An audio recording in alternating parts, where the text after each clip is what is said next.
Happy morning friends. இன்றைக்கி எங்கள் வீட்டில் ஒரு சிம்பிள் சமையல் தான். அது நான் ஃபஸ்ட்டு என்ன பண்ண போகிறேன்றதை காமிச்சிடுறேன். இப்போ மாங்காய் ரசம்.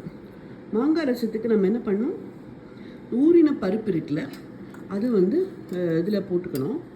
நான் அது சாம்பாருக்கும் சேர்த்துறேன். நான் 2-3 பேருக்கு தான் பண்ணுறேன், அதனால் சாம்பாருக்கு சேர்த்து ஊற வச்சுட்டு இதில் பாதி போட்டுக்கிறேன். ஓகே,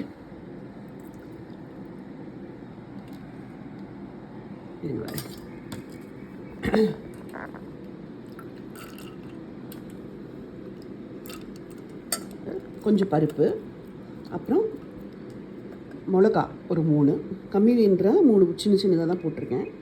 அதுக்கப்புறம் நம்ம இஞ்சி துருவினது போடுறேன்.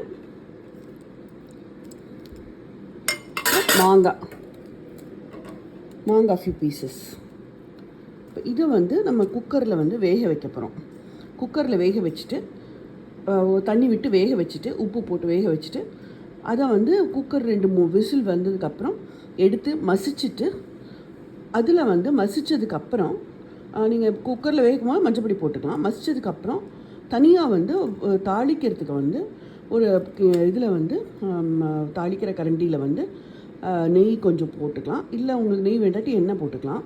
அப்புறம் கடுகு, ஜீரகம், கொஞ்சம் பூண்டு பிடிக்கும்னா உங்களுக்கு பூண்டு கொஞ்சம் வறுத்து இதில் போடலாம்.